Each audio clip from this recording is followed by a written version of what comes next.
So after the Vapor 16 dropped, our comment section has been absolutely on fire with the big question. Should I choose these or the F50 or the Ultra? And I decided to sit down today and try and answer that question to hopefully help you decide which of these three you should buy. And of course, I am also going to mention the F50 Messi, the F50 Plus and the Ultra Carbons, but for comparison's sake, I just felt that these were a bit more similar and it's easier to relate in between them. So if you get tempted by either of these or the other boots I mentioned, you can buy all of them in the link to Unisport right up there. But enough of the intro talk. Let's just get to it, yeah? But before we take a look at the others, let's get a few facts on the table. This is 183 grams and 260 euros. This is 205 grams but 230 euros, whereas the Vapor is 179 grams but 270 euros. Now, all three uppers here are textile uppers. The Vapor 16 comes with this grip knit upper on the forefoot. The F50 has their Fiber Touch upper, which is a textile mesh coated with a silicone film. And the Ultra upper, as far as I know, doesn't have a name, but is also a textile mesh that is ever so slightly thicker than on the F50. Now, in my experience, the Vapor 16 upper grip knit here is the softest out of the box. It's just a little bit more pliable and sock-like, which is a shame for the Ultra, which is also like really soft. But because of that silicone top coat, it also feels ever so slightly more synthetic-y and like wrinkly somehow until you break it in. The F50, it's not fair to call it rigid, but it is just a bit more structured out of the box, but breaks in relatively quickly to become soft enough to just take to the shape of your foot, meaning that all three are, for me at least, really easy and very comfortable to wear. Now for me, the F50 is the thinnest upper. It's thinner than the Vapor, which in turn is a fraction thinner than the Ultra.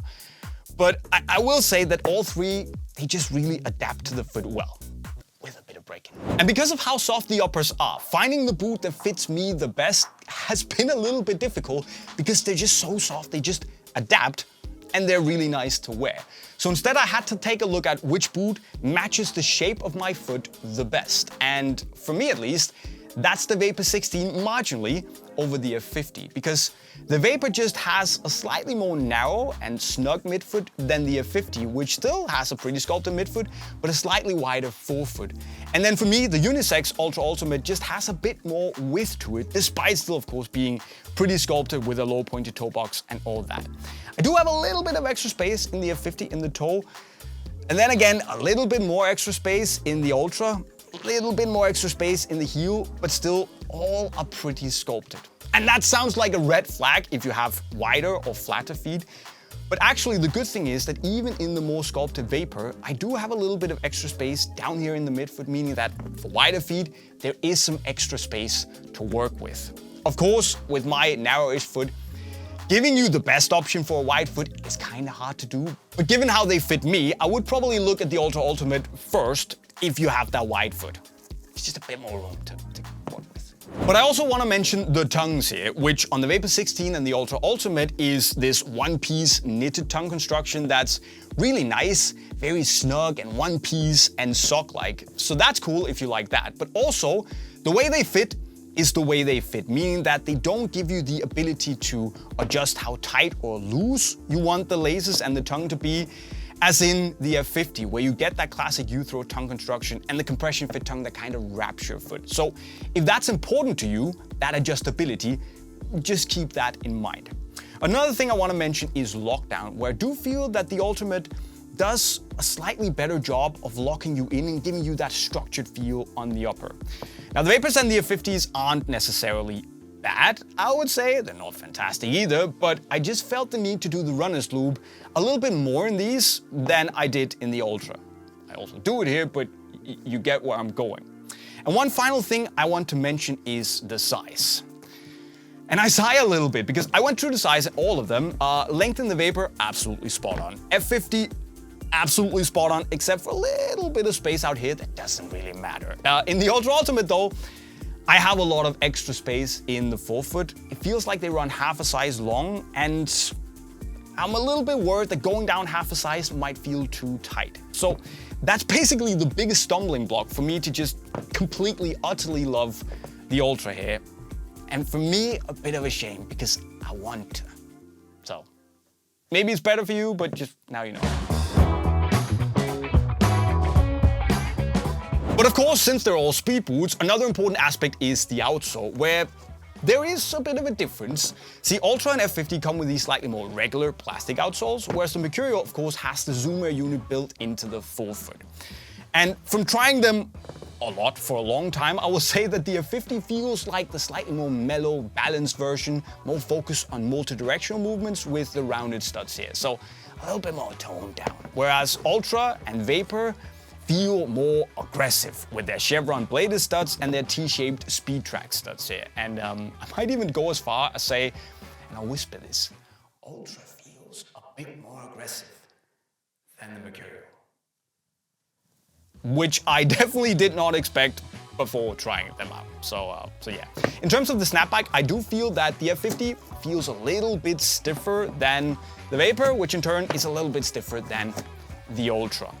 Now, obviously also you have the Zoom Air unit in the Mercurial, which gives you this slightly more squishy and bouncy response as you push your foot down and push off, basically, compared to the Ultra and F50 that have this slightly more flat and direct sensation in the outsoles.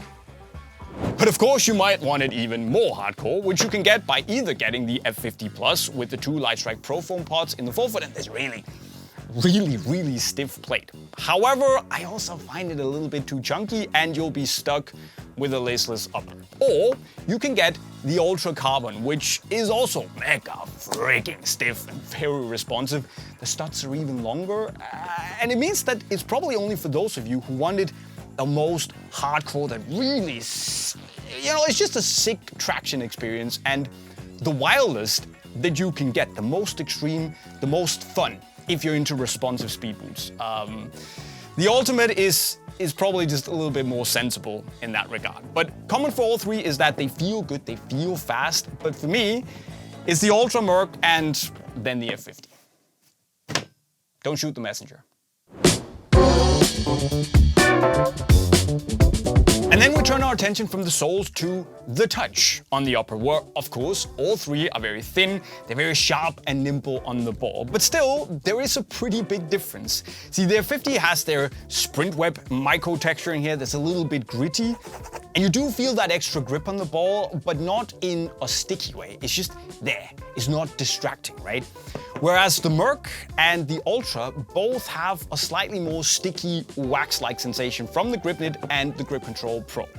And the funny thing is that, you'd think, being Grip Knit, it's the most sticky one, but I actually find it to be a little bit more toned down and balanced compared to Grip Control Pro on the Ultra, which they both grip a lot and they take a little bit of getting used to, but especially the Ultra, I just found to be very sticky at times to the point where I got, stuck on the ball and managed to stumble on the ball. So that took a little bit of time of adjusting to. And the same thing goes for the raised toe. At least if you've never worn a boot with a raised toe before, just keep that in mind. All three solid on the ball. I particularly like the Vapor and the F50 here, but for me, my favorite is the F50 with that matte, gritty touch. But the thing is that at the end of the day, it really comes down to your personal preference. I can't tell you what is best for you. I can only tell you that it's tough to make a really bad decision here because they're all so good. But do you want the minimal gritty sensation of the F50 or the more sock-like bouncy feel in the Mercurial, or that tiptoey soft and sticky sensation in the Ultra? That's up to you. Maybe you want the hardcore vibes, in which case you should go for the Ultra Carbon. Unless you want to really try the foam pods, I wouldn't bother with the F50 Plus, because to me, the best F50 is the messy Elite with this fantastic hybrid touch upper. It's so good. Which sadly also leaves me with a big question to answer, because which of these boots would I take? And it's a stupid question because I can't really do I have to answer? Yeah? Okay. How long have we got? Wow. Okay, the thing is that I've had these in my match day bag for a while now, alongside the Alphas, and I really like them, but if I have to, I'm gonna say Vapors. For the single reason that I like the outsole more than on the F50. That's it. That's all. Maybe you can decide better than me, and if that case, you should let me know in the comment section right down below. And once you've decided, you can go and buy that boot in the link to Unisport right over there. You can also check out the reviews of all the boots on the screen right now. And with those words, I'll be signing off. Remember to subscribe, by the way. Cheerio. Seriously, I don't know. I don't know.